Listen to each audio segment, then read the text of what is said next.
But you know what? I've not said this for a while. It's really turned out better than I thought it was going to when I first started out. I don't think that's right, but I tried, right? And I'm just going to prove to you that this one is a hypercoaster. And we're going to come in here, go to results, and look, 63 meters. Just feels so correctly out of place. I love it. Who knows what horrors we're going to unlock this week?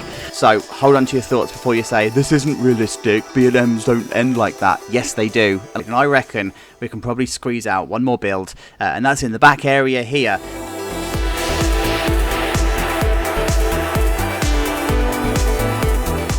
Hey everybody, how's it going? So thanks for coming along to episode number 14 of ChachoLandia, and guess what? We've broken the curse. Episode 13 was awesome. Thank you guys so much. I really cannot thank you enough. Thank you to all the new members that have joined up. I really also do appreciate your support as well.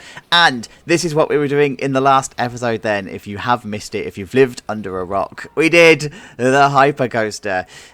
So I've got some things I need to update you on in a second, but this is where we're working today, and the poll was really, really close. So, who won? And if you guys thought the hypercoaster came with a lot of divided opinion, then don't ever put a spinning coaster up against a wing coaster in a poll on a community tab. Ever. So guys, when the poll result was taken, it was 40% to the wing coaster, 38% to the spinning coaster, but I do acknowledge that the spinning coaster was in the lead for quite some time, so it was a bit of a last minute surge by the wing coaster that took it over the edge, and since then the spinning coaster's overtaken, so take that what you will. It obviously means they need to do a spinning coaster in the next park, right? But guys, you're getting a wing coaster for this one. Take your opinions elsewhere. I don't care. The spinning coaster didn't win. The wing coaster did. Deal with it. We're not electing a government here, right? It's just a roller coaster. Okay, so this is where we're sitting with the wing coaster then. Now, this was one thing that a lot of you said, if we were going to do a wing coaster in this park, then please could we do a wing over drop instead of a standard drop. So that's exactly what I've done. This wing over drop is the exact specification of the swarms. So the lift hill goes up at 40 degrees, and then it does this real slight, I don't know if you can see it on the video, this real slight drop, and that's so that the train can maintain some kind of a speed, it doesn't peter out. And then it turns to 90 degrees within the first 4 to 8 meters, and then it continues the roll until it gets to the 45 degree point, and then it's completely 180 degrees, and then it starts this twist around this way. So if you look at it from the top, it looks like that. Now, I do need to do a couple of caveats with this actually, because Planet Coaster doesn't really deal with a camera very well. So this is using the 4 meter method. In some instances I've used 6 and 5 meters, but the method is still exactly the same. But it doesn't ride very smoothly because of the way that the camera does. So now I need to do a couple of smooths on this one to make it as proper as I can. And I've also used the autocomplete method in some parts just to try and make it a little bit smoother, but it's still not going to be anywhere near perfect. And the way that Planet Coaster deals with the friction on this part means that it doesn't actually crawl over the edge like a normal wing over drop does. It does actually sort of like almost feel like it launches itself over. But anyway, that's enough of me tearing apart my own build, because it sounds like I'm not very confident with it, right? But yeah, it's actually, I love it. Custom supports are needed in some areas, so where I've actually not put any supports in, there's a couple of custom supports that I've got ready to go. So we go into the wing over drop. Like I say, that is it is the exact specification of the swarms, so I know that it's at least technically correct. And then we come into a 0G. We all love a 0G. Now, these coasters don't actually use any kind of heartline rolling because of the way that the trains are on the track, so it's great. It's really easy to build with. I'm all right with that. And then we come into an airtime hill. Now, this is very much Flug de Dinamonen, just however you say it, in Cedar Park, in the sense that after the wing overdrop there, you actually get this awesome airtime hill. So I've just wanted to bring that into here as well. And then we come into the first of the Ilmermans. And then it comes up and around into an overbank turn, and it flies past the top spin that we've got, which is just awesome. And then it comes into a loose corkscrew, so it goes round to the right. Now I've done that because I needed to create some space for the next part, because you can see that this turn around here is heading straight for the Immelman, and I needed the track to come around this way, and that's exactly what it does look. And it comes into a turn, which from the the air. It looks a bit like a weird turn, but it's not. It's a proper normal turn. Look, it just comes down, bank up, and then back down into an airtime hill. So it's properly profiled. It just looks a bit weird from this camera angle. And then into another Immelman, into a turnaround that goes around the back of the other Immelman, and then straight into a barrel roll. And I've, rather than an inline twist, it was originally an inline twist in the original specification that I did here. The inline twist came this way and then straight up. But I actually decided to do a barrel roll instead, because it fitted better with the profile and the speed of the train. You tend to find that the inline twists are taken at a slower speed, whereas the train's got quite a lot of speed coming out this Immelman. So I've decided to make it a barrel roll so that you're at least killing some of the speed at the top here. And then you come into an overbanked turn this way, which kills some of the speed. It's traditional B&M overbank turn in the sense that it climbs very slowly and then very gradually to the point where it gets to the top here where it nearly stalls, and then it turns really quickly and then comes back down. And then this one is exactly the same, right? Because the idea of this last turn is to kill as much speed as you possibly can before the brake run, and that is a massive success. It does that perfectly, and then it comes around into the brake run, and then comes around into the station. So in terms of the station, I need to do double queuing. So exactly like I did with Project X over in Reigate Lake, I'm going to put at least a representation of the queue line and double loading in here. I mean, I can't make the station the same width. It just doesn't work. Same reasons that I didn't do it in Reigate Lake. But I'm going to be able to at least represent the fact that you're going to have a queue line here and an exit path either side as well, so that's going to be in there. Now I have chosen to put the maintenance shed over this way, underneath the hyper, so I just need to move some of the supports and do some of that, and I also just need to work out how the supports are going to work with this overbank turn as well. And of course we're going to have a Photoshop that's going to be here, and then I don't know if I'm going to actually put something in here in terms of like snack and go kind of stuff. It just feels like it needs something there just for this area. And then of course this is how it's all going to be. Now this ride does have a name. The poll is already closed for that. The winner is already selected. I'm not going to tell you what that is yet, but the idea of this whole thing is it's supposed to be, do you remember the idea of the pirate island being that this was supposed to be like a boat, and you had water either side, and you had this that was the crest of the bow, is that right? The front of the ship. Well, this is supposed to be the island. This is supposed to be something flying around an island. It's a really loose theme, guys. Just work with it. So I'm going to carry on putting this together so we can at least have something else to show. Let's see how that turns out. Alright then, you guys, so the theme for this one's really starting to come together quite nicely. I've decided to go for this treasure island kind of vibe. Now in the last update I was talking about the tenuous link between what's going on at the back here and what's going on in our actual pirate area with this being a boat and all that sort of stuff. And so what I thought was there would be this, in the distance, there would be this treasure island where you would have abandoned buildings and buried treasure and stuff that the pirates in this area would be sailing to. So like I say, it's a real tenuous link. You have to squint and believe it, but it is what it is, and that's what we're going for here. And on this island, you would, of course, have the idea of abandoned buildings and stuff. I didn't want to make it too abandoned, because that's not the theme. We're not going for rundown. We're just going for treasure island, so that's what we're going for here. That's why we've got all of the typical stonework, you know, the block paving, and we've got all of this broken stuff. And do you know what? You're going to be forgiven for thinking that this is really very much like the Swarm. So, it's fine. We're just stealing somebody else's work. Again. Just don't tell Thorpe Park, okay? So what I'm going for here then, lots of like the driftwood kind of fencing, and I've got the bamboo fencing all along here. I've got a slightly higher fence going around the outside of the queue line here, so that, you know, it's a bit of a don't die fencing, but not don't die fencing. I wanted to do something slightly different, and because of the way that the terrain and everything works, it's difficult to make these little pads of queues and then still have space for the wings, because it's just how it works. So what I've done here is I've actually put some concrete retaining walls in instead, and I'm actually going to keep these as concrete rather than theming them. I think it's actually going to work much better like this, so it's going to be fine. I'm going to hide it with some scenery, and I've put a pond in here. I'm not entirely sure what I'm going to do with the pond here. I just kind of want a water body, really, because what wing coaster is not complete without a splashdown or without some kind of splash zone? You know, the stuff as it goes past. yeah, so it just needs to be done. So I don't quite know how it's going to happen yet, but I know I definitely want a water body. So what I've done here is I've also started to put all of the concrete pillars in the water, but as we said in the Intamin one, they need to rise above the water so that you've got these not exposed, or these are exposed to the elements rather than being underwater, because they'll go rusty and they'll start rusting and stuff. So they have to poke above the water in some capacity. They don't have to be completely above, like these ones here, they're fine. But yeah, they still have to be above the water, right? So that's what we're doing there.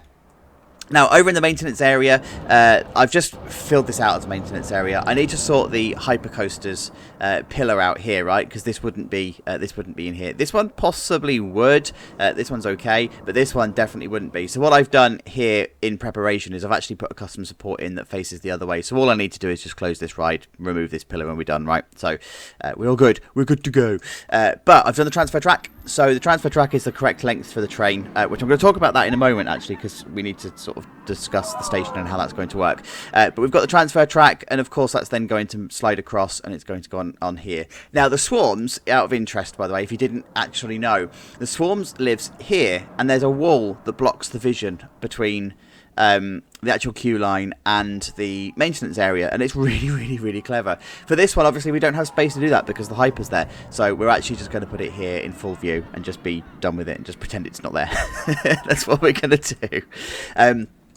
Okay, so lift hill. Let's talk about the lift hill. So I've put some electronics and stuff underneath here. I think I need to put some more in. I just need to go back and look at some reference photos of the Wing Riders, because they do have a lot of electronics that live underneath this particular section of the lift hill. And then on the other side, I've started to run some cables and everything along. And then I've also done the lift hill clutter as well. So they will have lights all the way up the lift hill, so that you can evacuate safely and everything. So that's what we're doing there. And then of course you still got all of your electric boxes and stuff that are living along the sides here. And then we've got a photo point. Sorry guys, no desk B on this one. Not yet, at least. I might use it for the ceiling.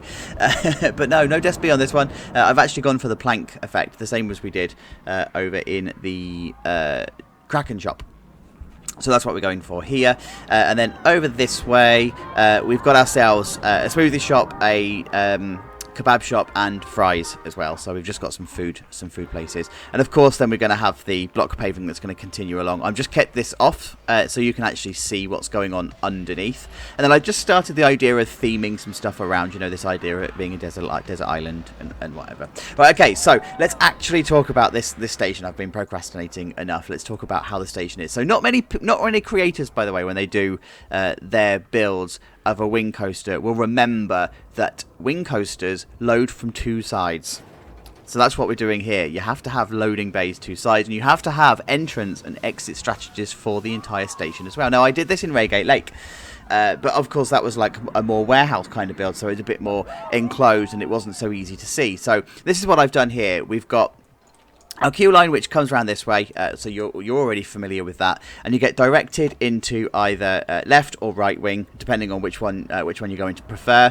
It's very much actually inspired by the Galactica Stroke Air Station at Alton Towers and how that works, in the sense that it comes up and over the station and then back down, and then you either come in this way and you start to load in from the front back, or you come in this way, you start to load in from the front back, and then you have two exits either side of the train, and then those two paths come together and they join at this point here, right? So that's what we're going for here. Now there is some squinting that you need to do on this one, because we're playing with the game and we're fighting with the game and how it wants us to do stuff, right? So I can't place the exit here, for example, and I can't extend the station forward anymore and have the train loading at the back, so I can at least move it along 4 meters more so I can put the exit here, right? So we are tied to having this here. Unfortunately, it's just going to have to be how it is. We can't do anything even if we wanted to, right? So it is what it is.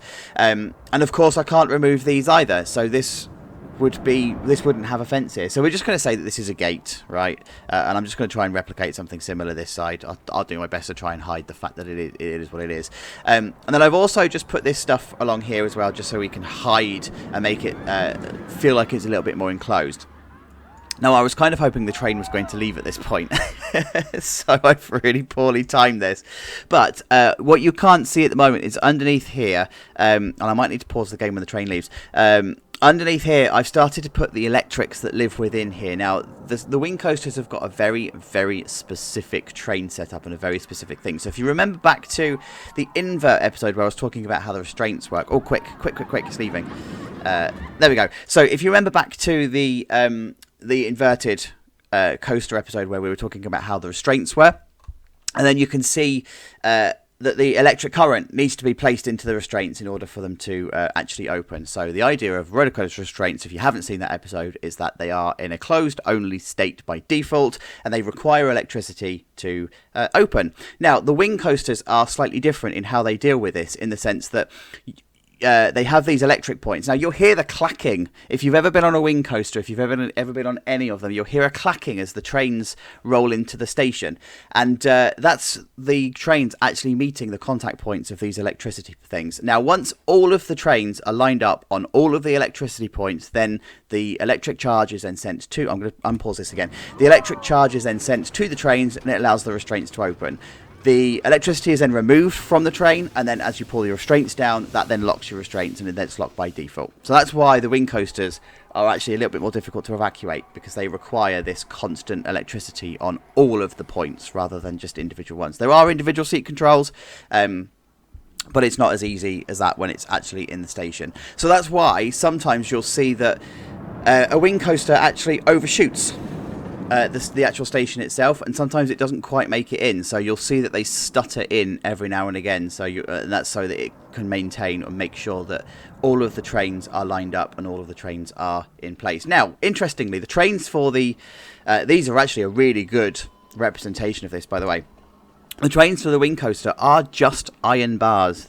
Like, if you ever strip a wing coaster down, they are just iron bars like this.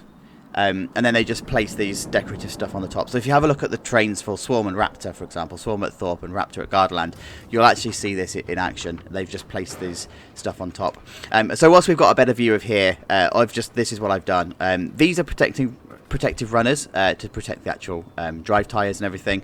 These are the electric cabinets and everything. I say cabinets, it's probably the wrong word. They're the electric points, and that's what controls all of the restraints and everything in here. So that's just your interesting fact about wing coasters, by the way. The rest is all to do with the shaping of the track and the balance of the trains. So you have to have a balance on the actual train itself, otherwise it tries to tear itself apart. But it's not as it doesn't hate the world as much as 13 does at Alton Towers, when it has to have a very specific weight and in a very specific order. But the trains don't like being unbalanced, and that's why you tend to find that theme parks will try and fill the wing coaster trains as much as possible, or they'll try and mirror where possible. It doesn't have to be a direct mirror in the rows, for example. You don't have to have one person here and one person here, but as long as you have the same number either side, then you're normally good to go. Right, so guys, I'm going to carry on doing this. I've waffled enough on this one.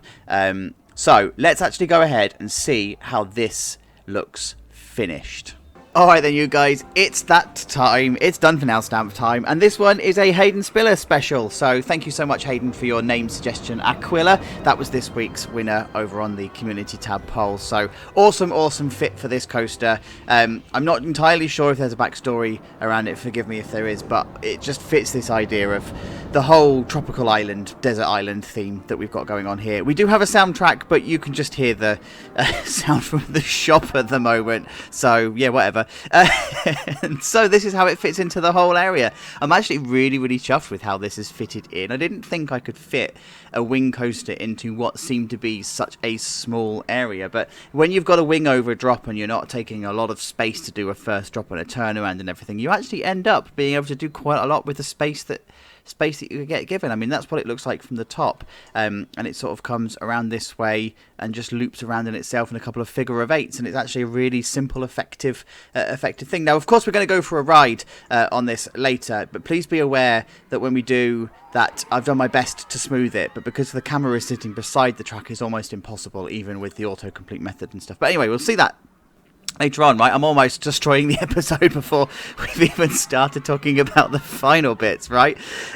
So this is the entrance area then, and I wanted this idea of the raised area. We use terrain to our advantage quite a lot, right? We know this already. And so I just wanted this idea of the raised terrain, and of course, where you've got raised terrain, I always put in a ramp and steps as well. So yeah, that's what I've done here. And then of course there's the steps bit.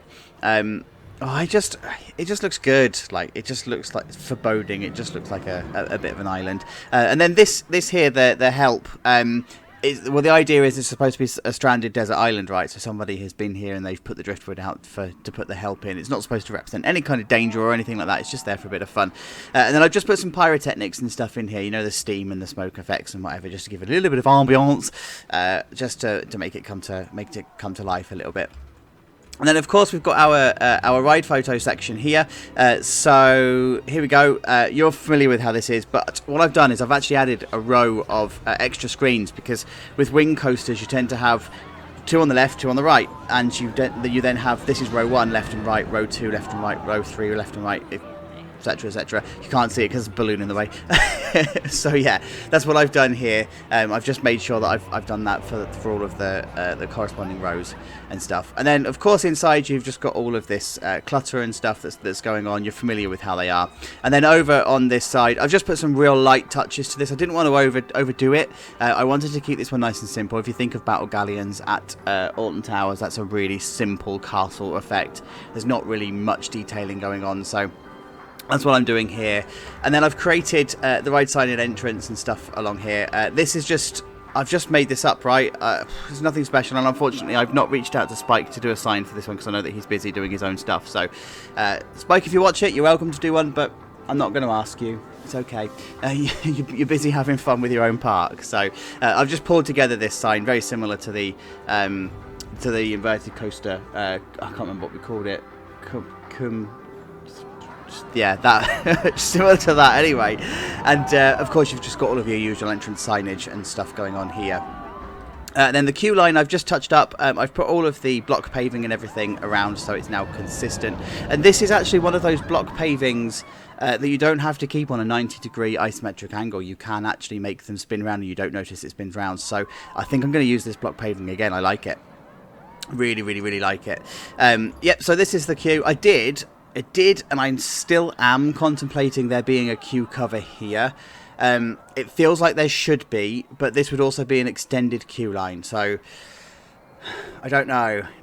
The next episode we're doing is all about maintenance areas and finishing off the car parks and stuff anyway, so if I do, I'll probably add it in as part of that, right? And then just be done with it. So yeah, just know that I am toying with the idea of having a queue cover here. It feels like where you've got guests that are being forced to stand around underneath the track, we probably should have one. So I'm siding with the fact that we should, right?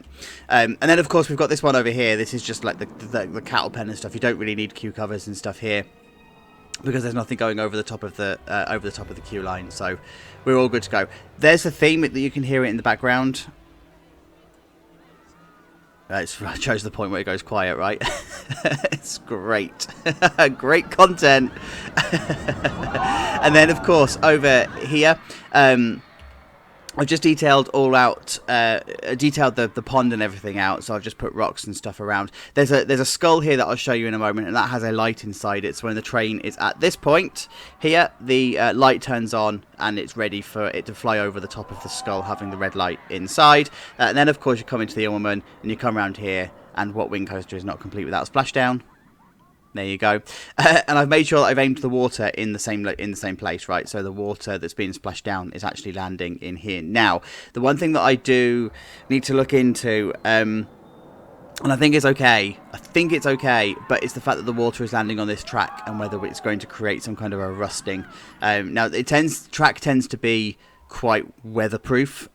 You can normally throw quite a few elements at it and it's fine, but I do just need to look into how much water it can be exposed to before it starts to actually have any problems.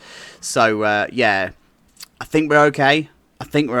But again, it's another one I do need to research. I've put it in thinking, I don't know if that's right. So I will concede to that one. That's perfectly fine. By the way, I don't know if you can hear it. There's a storm going on in the background. It's like a proper thunderstorm brewing. And I don't know if it's coming through on the mic or not. This is going to be one of those dishwasher things where you think I'm lying.